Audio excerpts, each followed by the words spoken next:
Lesson number 1 chemical reaction and equation. इस video में हम डिस्कस करेंगे कक्षा 10 के साइंस बुक से लेसन नंबर 1 जिसका नाम है केमिकल रिएक्शन एंड इक्वेशन। इस चैप्टर को बिल्कुल डिटेल में डिस्कस करेंगे, तो शुरू करते हैं। तो इसमें सबसे पहला कॉन्सेप्ट आता है हमारा केमिकल रिएक्शन। केमिकल रिएक्शन क्या होता है? It is a process in which one or more substances formed new substances. ये एक ऐसा प्रोसेस होता है जिसमें कोई एक या एक से ज्यादा सब्सटेंसेस एक या एक से ज्यादा नए सब्सटेंसेस बनाए, और जो ये नए सब्सटेंसेस बनेंगे इनकी प्रॉपर्टीज यानी गुण धर्म बिल्कुल डिफरेंट होंगे जिनसे ये मिलके बने हैं। And it can not be reversed by physical methods, और इनको रिवर्स नहीं किया जा सकता है फिजिकल मेथड्स के द्वारा। रिवर्स का मतलब क्या हो जाएगा? जो ये नया सब्सटेंस बने हैं अगर हम चाहें इनको वापस उन्हीं सब्सटेंसेस में कन्वर्ट करना जिनसे ये मिलके बना है, तो इसको फिजिकल मेथड से नहीं किया जा सकता है। फिजिकल मेथड आप क्लास 9th में पढ़ चुके होंगे, यहाँ पर मैंने उनमें से कुछ लिख दिए हैं, जैसे कि magnetism, filtration, centrifugation, distillation, evaporation. इन सभी फिजिकल मेथड से किसी भी केमिकल रिएक्शन को रिवर्स नहीं किया जा सकता है। नेक्स्ट है हमारा chemical reaction involves. Chemical reaction जब होगा तो उसमें क्या क्या चीजें शामिल होंगी? Change in state. Change in state का मतलब क्या होगा? केमिकल रिएक्शन होने से पहले जो सब्सटेंस है और केमिकल रिएक्शन होने के बाद जो सब्सटेंस हमें मिलेंगे उनकी स्टेट चेंज हो सकती है। सॉलिड से लिक्विड, लिक्विड से गैस, या गैस से सॉलिड या लिक्विड, मतलब कि कोई भी स्टेट चेंज हो सकती है। Change in colour. Chemical reaction होने से पहले के सब्सटेंस और केमिकल रिएक्शन होने के बाद के सब्सटेंस का कलर डिफरेंस हो सकता है। टेम्परेचर में इसी तरह से टेम्परेचर में चेंज हो सकता है, और एवोल्यूशन ऑफ गैस भी निकल सकती है। Chemical reaction happen in our daily life. Chemical reaction को हम समझ चुके हैं, उसके कुछ एग्जांपल्स ले लेते हैं जो हमारी डेली लाइफ में होते रहते हैं। तो फर्स्ट है डाइजेशन ऑफ फूड। जो भी हम खाना खाते हैं उसका पचना, वो भी क्या है? केमिकल रिएक्शन है। रेस्पिरेशन। रेस्पिरेशन यानी सांस लेना। हम ऑक्सीजन इनहेल करते हैं और कार्बन डाइऑक्साइड एक्सहेल करते हैं, तो ये भी क्या है? केमिकल रिएक्शन है। Rusting of iron. लोहे पर जंग लगना। लोहे पर जंग लगना जो होता है ये एक स्लो केमिकल रिएक्शन है, ठीक है। Formation of curd. दही का बनना भी एक केमिकल रिएक्शन है। ये जो भी है ये हमारी डेली लाइफ में होते रहते हैं। अगर इनके अलावा अगर हम बात करें, जैसा कि एक्टिविटी 1.1 में दिया गया है, मैग्नीशियम रिबन को हम एयर में बर्न करते हैं, वो भी एक केमिकल रिएक्शन है। एक्टिविटी 1.2 में जो दिया गया है लेड नाइट्रेट में हम पोटेशियम आयोडाइड को ऐड करेंगे, ये भी एक केमिकल रिएक्शन है। और एक्टिविटी 1.3 में सल्फ्यूरिक एसिड या फिर हाइड्रोक्लोरिक एसिड में हम जिंक ग्रेन्यूल्स यानी जिंक की गोलियां डालेंगे, तो वो भी एक केमिकल रिएक्शन होगा, ठीक है। ये कुछ एग्जांपल्स हो गए हैं केमिकल रिएक्शन के। तो केमिकल रिएक्शन में दो इंपॉर्टेंट चीजें आती हैं, रिएक्टेंट्स और प्रोडक्ट्स। मतलब ये सिर्फ केमिकल रिएक्शन में ही नहीं, जब हम केमिकल इक्वेशन लिखेंगे तो भी हमें रिएक्टेंट्स और प्रोडक्ट्स की पहचान करनी होगी। तो रिएक्टेंट्स क्या होते हैं? Who take part in chemical reaction. Reactants वो होते हैं जो केमिकल रिएक्शन में हिस्सा लेते हैं, ठीक है, भागीदारी लेते हैं। And products the substance which are formed in a chemical reaction. Products वो होते हैं जो सब्सटेंस उस केमिकल रिएक्शन में जो नया सब्सटेंस बनता है उसे हम कहेंगे प्रोडक्ट्स, ठीक है। जो भी नए सब्सटेंस बनेंगे, जरूरी नहीं है कि एक बने, ज्यादा भी बन सकते हैं। एग्जाम्पल ले लेते हैं और अच्छी तरह से हमें ये समझ में आ जाएगा। तो एग्जाम्पल है एक्टिविटी 1.1 से लिया है हमने, जब when magnesium ribbon burned in air gives us magnesium oxide. जब मैग्नीशियम रिबन को एयर में बर्न किया जाता है, एयर यानी कि ऑक्सीजन, क्योंकि ऑक्सीजन ही गैस होती है जो बर्निंग के लिए रिस्पॉन्सिबल होती है, तो एयर की जगह हम कहेंगे ऑक्सीजन। तो मैग्नीशियम रिबन को ऑक्सीजन में जब बर्न किया जाता है तो वो हमें क्या प्रोवाइड करता है? नया सब्सटेंस मैग्नीशियम ऑक्साइड। तो यहाँ पर रिएक्टेंट्स क्या होंगे? रिएक्शन में पार्ट कौन कौन ले रहा है? यहाँ पर मैग्नीशियम रिबन है, ठीक है। तो मैग्नीशियम रिबन और ऑक्सीजन, तो ये दोनों जो होंगे ये होंगे रिएक्टेंट्स, ठीक है। और प्रोडक्ट्स क्या होंगे? प्रोडक्ट हमारा यहाँ पर सिर्फ एक ही आ रहा है, जरूरी नहीं है एक है, ज्यादा भी हो सकते हैं। मैग्नीशियम ऑक्साइड, नया सब्सटेंस बन रहा है मैग्नीशियम ऑक्साइड, तो ये हो जाएगा हमारा प्रोडक्ट, ठीक है। नेक्स्ट टॉपिक है हमारा केमिकल इक्वेशन। केमिकल इक्वेशन क्या होती है, इसे किस तरह से लिखा जाता है? A chemical reaction can be represented by chemical equation। कोई भी केमिकल रिएक्शन होता है उसको केमिकल इक्वेशन की सहायता से दर्शाया जा सकता है, शो किया जा सकता है। It involves uses of symbol of substance of reactant and products। इसमें सिंबल्स का यूज किया जाता है। जो भी सब्सटेंस रिएक्शन करते हैं, चाहे वो रिएक्टेंट्स में हो चाहे वो प्रोडक्ट्स में हो, उनके सिंबल्स का यूज किया जाता है। और उसके साथ साथ with mention of physical state, और उनकी फिजिकल स्टेट भी मेंशन की जाती है। फिजिकल स्टेट यानी कि वो सॉलिड है, जो भी सब्सटेंस सॉलिड हो सकता है, लिक्विड, गैस या एक्वस, तो इन सब के सिंबल्स का भी यूज किया जाता है। सॉलिड के लिए हम एस का यूज करेंगे, लिक्विड के लिए एल, गैस के लिए जी और एक्वस के लिए ए क्यू। एक्वस क्या होता है ये हम पढ़ेंगे, पहले केमिकल इक्वेशन का एग्जांपल ले लेते हैं। एग्जांपल है यहाँ पर एक्टिविटी 1.1 से magnesium ribbon burnt in air gives us magnesium oxide. एक केमिकल रिएक्शन होता है, मैग्नीशियम रिबन को ऑक्सीजन की प्रेजेंस में बर्न किया जाता है तो वो हमें मैग्नीशियम ऑक्साइड देता है। तो इसकी केमिकल इक्वेशन किस तरह से लिखी जाएगी, यहाँ पर हम सबसे पहले ये ढूंढेंगे कि यहाँ पर रिएक्टेंट क्या है। तो रिएक्टेंट है यहाँ पर मैग्नीशियम और ऑक्सीजन। तो मैग्नीशियम का सिंबल, हमें सिंबल्स का यूज करना है, तो मैग्नीशियम का सिंबल होता है Mg और ऑक्सीजन का सिंबल होता है O2। और जो भी दो रिएक्टेंट है तो दोनों के बीच में एक प्लस का साइन लगाएंगे, ठीक है, प्लस का साइन लगाएंगे, चाहे वो दो रिएक्टेंट और दो से ज्यादा भी होंगे तो सभी के बीच में प्लस प्लस का साइन लगाएंगे। अगर प्रोडक्ट दो या दो से ज्यादा होंगे तो उनके बीच में प्लस का साइन आएगा सभी के बीच में, ठीक है।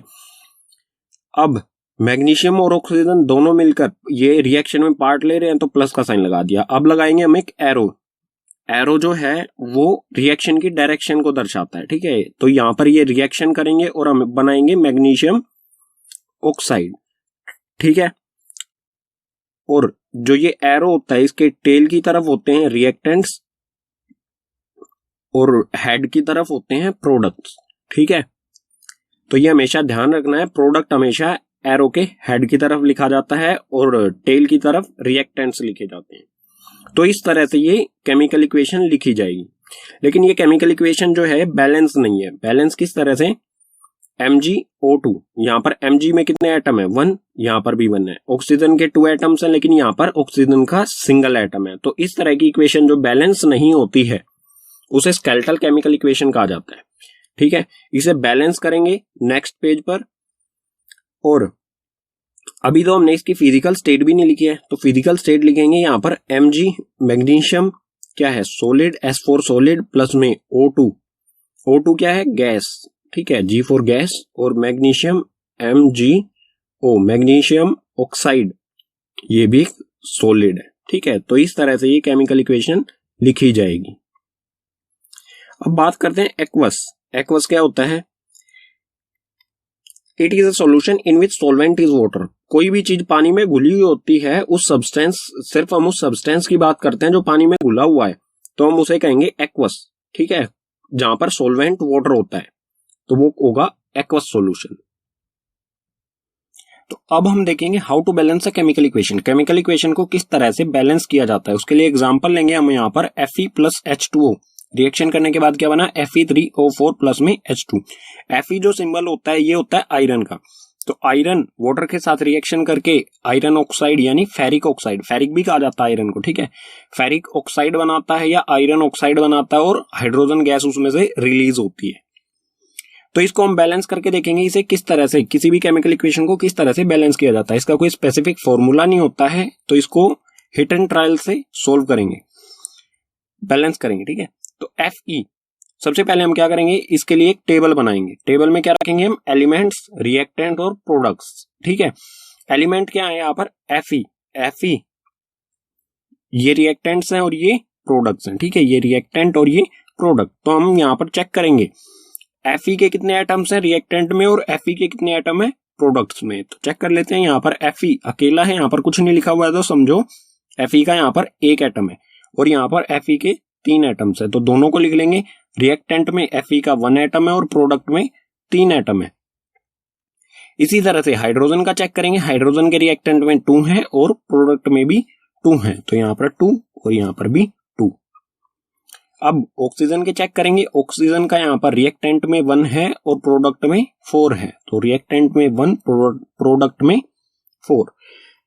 केमिकल इक्वेशन को बैलेंस करने का मतलब क्या है कि जो रिएक्टेंट है और प्रोडक्ट है इन दोनों में इक्वल एटम्स होने चाहिए, ठीक है। इक्वल करना है हमें इन सबको, 1 को और 3, इन सब चीजों को हमें इक्वल करना है। तो वो किस तरह से कर सकते हैं, उसके लिए सबसे पहले हम क्या करेंगे, इसमें हम मल्टीप्लाई कर सकते हैं। तो उसके लिए सबसे पहले हम क्या करेंगे, जो भी ये एलिमेंट है या कंपाउंड है इनको ब्रैकेट में बंद करेंगे इस तरह से। ब्रैकेट में बंद करने का मतलब है कि ब्रैकेट के अंदर जो है हम उसमें कोई चेंज नहीं कर सकते हैं। जो भी हमें चेंज करना है, जो भी हमें कुछ नंबर लिखना है वो इसके आगे लिख सकते हैं, ठीक है। यहां पर लिख सकते हैं, यहां पर या यहां पर या यहां पर। तो यहां पर है Fe1 और यहां पर है 3, तो हम 1 में कितना मल्टीप्लाई करें कि 3 हो जाए, तो 3 से ही मल्टीप्लाई करेंगे, 1 3 जा 3, मतलब जो ये 3 हमें मल्टीप्लाई करना है ये कहां पर करेंगे हम, Fe के आगे, ठीक है। अगर हमने इसमें 3 मल्टीप्लाई कर दिया तो यहाँ क्या हो गया, Fe के 3 एटम्स हो गए और यहाँ भी Fe के 3 एटम्स हो गए, मतलब कि फेरिक जो है आयरन वो हो गया यहाँ पर बैलेंस। H2 देखेंगे, H2 के रिएक्टेंट में भी 2 है और प्रोडक्ट में भी 2 है, तो बैलेंस है ये पहले से ही। अब ऑक्सीजन देखते हैं, ऑक्सीजन का 1 है और 4 है, तो यहाँ हमें कितना मल्टीप्लाई करना पड़ेगा, 4, तो ये हो जाएगा 4। तो रिएक्टेंट में मल्टीप्लाई करना हमें, ठीक है। तो रिएक्टेंट में 4 है, तो यहाँ पर ऑक्सीजन है, तो ब्रैकेट के हम यहाँ पर तो चेंज कर नहीं सकते, तो हमें यहाँ पर करना पड़ेगा। और यहाँ पर अगर हमने मल्टीप्लाई किया तो ये H2 में भी मल्टीप्लाई होगा और ऑक्सीजन में, तो 4 ऑक्सीजन क्या हो गया 4, लेकिन ये हाइड्रोजन में भी मल्टीप्लाई हुआ है, तो हाइड्रोजन में भी 4 से मल्टीप्लाई करेंगे और ये हो गया 8। मतलब जब हमने ऑक्सीजन को बैलेंस किया तो हमारा हाइड्रोजन अनबैलेंस हो गया। अगर इसको हाइड्रोजन को भी बैलेंस करना है तो हम यहाँ तो कोई चेंज कर नहीं सकते, हम जाएंगे प्रोडक्ट की तरफ। प्रोडक्ट में H2 है, अगर हम यहाँ पर 4 से मल्टीप्लाई कर दें, इसको 4 से मल्टीप्लाई कर दे तो ये हो जाएगा 8। तो यहाँ पर हमने लिख दिया है 4 4 टू द 8, ये हो गई बैलेंस इक्वेशन। अब इसको फिजिकल स्टेट, इसकी फिजिकल स्टेट के साथ इसे दोबारा लिखेंगे, ठीक है। फिजिकल स्टेट मैंने पीछे वाले पेज पर समझा ही दिया था, जैसे कि solid, S for solid, L for liquid, G for gas और AQ मींस एक्वस। इसे दोबारा से लिखते हैं, ये हो जाएगा 3Fe जो कि होता है एक सॉलिड, प्लस में 4H2O ये होता है लिक्विड, रिएक्शन हुआ उसके बाद Fe3O4 ये भी होता है सॉलिड, प्लस में 4H2 हाइड्रोजन होती है गैस, ठीक है। ये हो गया हमारी प्रॉपर बैलेंस केमिकल इक्वेशन, ठीक है, जिसमें सभी की फिजिकल स्टेट मेंशन होगी और सभी एटम्स दोनों साइड में, लेफ्ट हैंड साइड यानी कि रिएक्टेंट्स में और प्रोडक्ट्स में बिल्कुल इक्वल होंगे, ठीक है। ये तो थोड़ी सी हमारी होगी कॉम्प्लेक्स, थोड़ी बड़ी कैलकुलेशन, जिसके लिए हमें टेबल बनाना पड़ा। एक छोटा सा और एग्जांपल ले लेते हैं एक्टिविटी 1.1 से। मैग्नीशियम Mg प्लस O2 ये बनाता है मैग्नीशियम ऑक्साइड MgO। हम पीछे वाले पेज पर ये इक्वेशन लिख चुके थे, लेकिन ये बैलेंस नहीं थी हमारी पीछे वाले पेज पर, तो इसे बैलेंस किस तरह से करेंगे। O2 यहां पर है, मतलब मैग्नीशियम तो यहां पर बैलेंस है, दोनों तरफ 1 1 है। O2 यहां पर है और O यहां पर है, तो O2 को बैलेंस करने के लिए हम इस तरफ 2 से मल्टीप्लाई करेंगे। इस तरफ हमने 2 से मल्टीप्लाई किया तो ये मैग्नीशियम के भी 2 एटम हो गए और ऑक्सीजन के भी 2 एटम हो गए, मतलब दोनों के 2 2 हो गए। यहां पर सिर्फ ऑक्सीजन के हैं, मैग्नीशियम का 1 है, तो मैग्नीशियम को भी इस तरफ हम 2 से मल्टीप्लाई कर देंगे, तो ये हो जाएगा हमारा 2Mg सॉलिड प्लस में O2 गैस, उसके बाद 2MgO ये हो जाएगा सॉलिड, ठीक है। पीछे वाले जो पेज पर जो हमने इक्वेशन लिखी थी स्केलेटल केमिकल, उसको बैलेंस केमिकल इक्वेशन इस तरह से करेंगे, ठीक है। तो आप प्रैक्टिस जितनी ज्यादा केमिकल इक्वेशन को बैलेंस करने की प्रैक्टिस करेंगे उतना ही बिल्कुल आपके लिए आसान हो जाएगा। अगर आप प्रैक्टिस करेंगे अच्छी तरह से तो आपको इस तरह का टेबल बनाने की जरूरत नहीं पड़ेगी। तो केमिकल इक्वेशन को हमने बैलेंस किया, लेकिन हमने क्यों किया बैलेंस ये जानना जरूरी है। तो इस पेज पर हम पढ़ेंगे why do we need to balance a chemical equation, chemical equation को बैलेंस करने की जरूरत क्यों पड़ती है। उसके लिए सबसे इंपॉर्टेंट रीजन है law of conservation of mass. ये लॉ जो आप क्लास 9th में पढ़ चुके होंगे, ये क्या कहता है, matter can neither be created nor destroyed in a chemical reaction. Matter जो होता है वो ना तो पैदा किया जा सकता है ना ही उसे डिस्ट्रॉय किया जा सकता है किसी भी केमिकल रिएक्शन में। इसका मतलब क्या होगा, जितने एटम्स रिएक्टेंट्स में उतने एटम्स ही प्रोडक्ट्स में होंगे, ठीक है। तो रिजल्ट निकलता है इससे, so number of elements involved in chemical reaction, जितने भी एलिमेंट्स केमिकल रिएक्शन में इन्वॉल्व होते हैं should remain same at reactant and product, वो बिल्कुल इक्वल होंगे रिएक्टेंट और प्रोडक्ट साइड में, ये दोनों बिल्कुल इक्वल होंगे, ठीक है। नेक्स्ट टॉपिक है हमारा types of chemical reaction. Chemical reaction कितने टाइप्स का होता है, तो सबसे पहला टाइप होता है केमिकल रिएक्शन का कॉम्बिनेशन रिएक्शन। कॉम्बिनेशन रिएक्शन क्या होता है, the reaction in which 2 or more reactants combine to form a single product. ये एक ऐसा रिएक्शन होता है जिसमें 2 या 2 से ज्यादा रिएक्टेंट्स, मतलब 2 या 2 से ज्यादा सब्सटेंसेस मिलकर कोई एक नया सिंगल सब्सटेंस बनाए, ठीक है। कोई एक सिंगल नया सब्सटेंस बनाएंगे, नया प्रोडक्ट बनाएंगे, उसे हम कहेंगे कॉम्बिनेशन रिएक्शन। इसकी इक्वेशन किस फॉर्म में होगी, जैसे ए और बी, यहाँ पर दो रिएक्टेंट्स है हमारे ए और बी, वो मिलकर केमिकल रिएक्शन करेंगे ये, और ए बी एक सिंगल प्रोडक्ट हमारा बनाएंगे, तो उसे कहा जाएगा कॉम्बिनेशन रिएक्शन। इसकी इक्वेशन कुछ इस फॉर्म में होगी। इसके एग्जांपल्स ले लेते हैं और अच्छी तरह से इसे समझने के लिए। तो फर्स्ट है बर्निंग ऑफ कोल। कोल को जब बर्न किया जाता है तो उस कोल होता है कार्बन, तो कार्बन का सिंबल होता है सी, और बर्निंग के लिए गैस कौन सी रिस्पॉन्सिबल होती है, ऑक्सीजन। तो कार्बन प्लस ऑक्सीजन दो रिएक्टेंट्स है हमारे ये, और एक सिंगल प्रोडक्ट बनाएंगे ये CO2 गैस। ठीक है, तो दो रिएक्टेंट्स एक सिंगल प्रोडक्ट बना रहे हैं, तो ये होगा कॉम्बिनेशन रिएक्शन। इसी तरह से सेकंड एग्जांपल है फॉर्मेशन ऑफ वाटर, पानी का बनना। पानी किस तरह से बनता है, हाइड्रोजन गैस और ऑक्सीजन गैस दोनों रिएक्शन करते हैं और एक सिंगल प्रोडक्ट बनाते हैं H2O, और H2O जो होता है ये होता है लिक्विड। ठीक है, और यहां पर आप ये भी देख सकते हैं कि दो गैसेस एक लिक्विड बना रही हैं, तो यहां पर स्टेट भी चेंज हो रही है।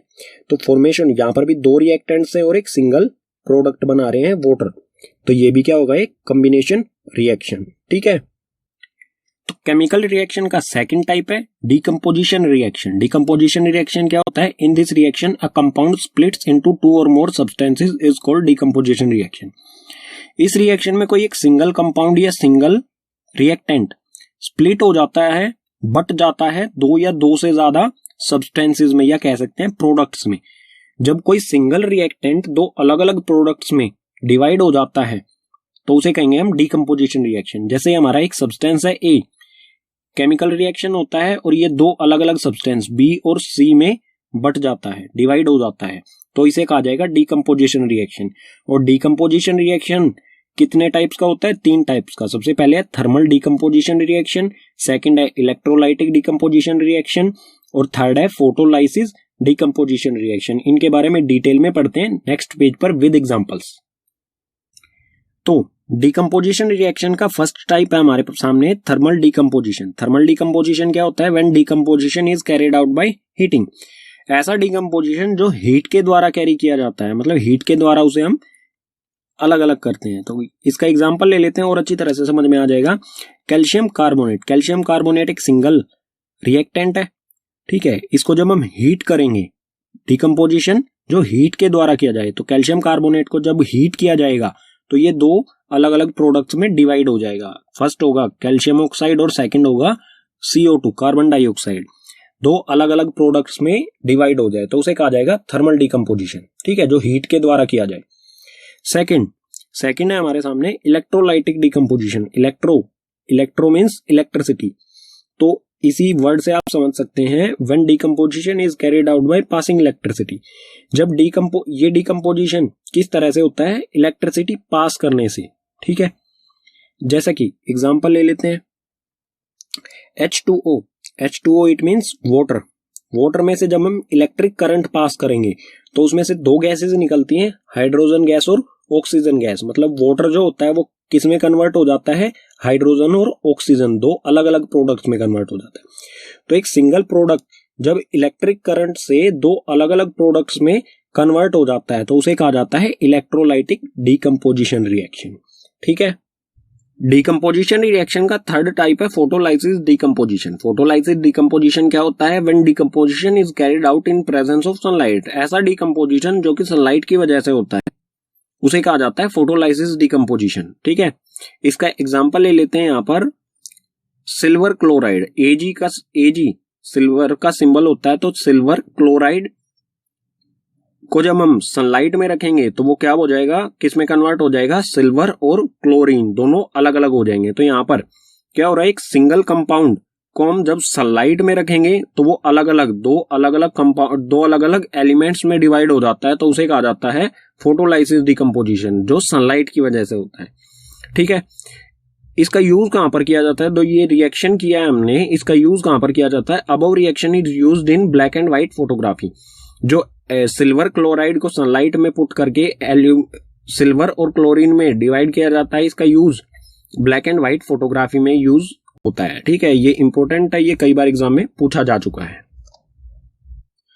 केमिकल रिएक्शन का थर्ड टाइप है डिस्प्लेसमेंट रिएक्शन। ये क्या होता है? The reaction in which more reactive element displaces less reactive element from its solution.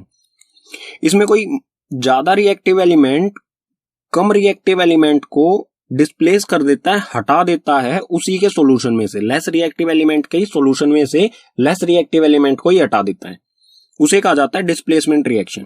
Example ले लेते हैं इसका यहाँ पर Fe, it means iron, iron plus CuSO4 copper sulphate.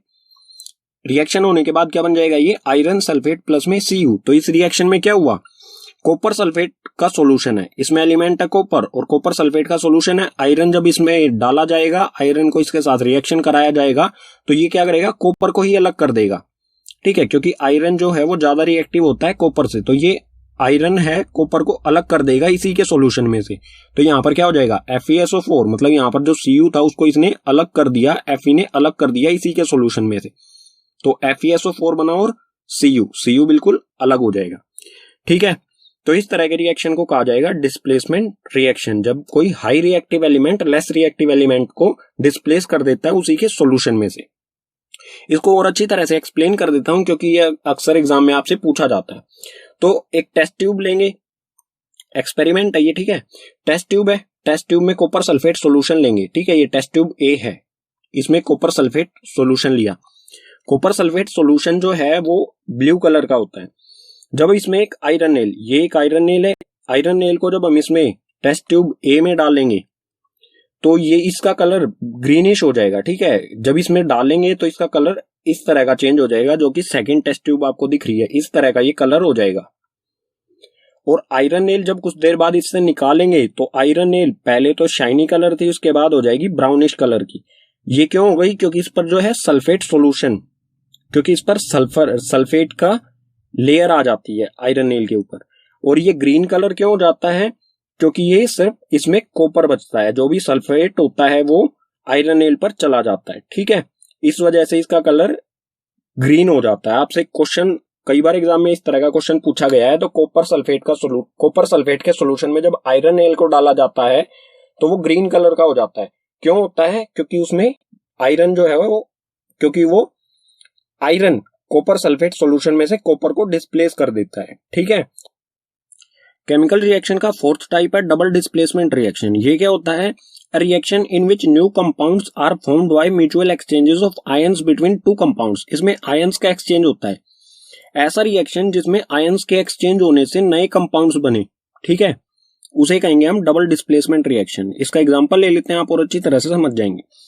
Na2SO4 यानी कि सोडियम सल्फेट, मैंने इसका यहाँ पर नीचे लिख दिया है नाम सभी के, सोडियम सल्फेट प्लस में बैरियम क्लोराइड, ठीक है, सोडियम सल्फेट और बैरियम क्लोराइड दोनों रिएक्शन करेंगे तो क्या बनेगा? BaSO4, बैरियम सल्फेट और NaCl, सोडियम क्लोराइड।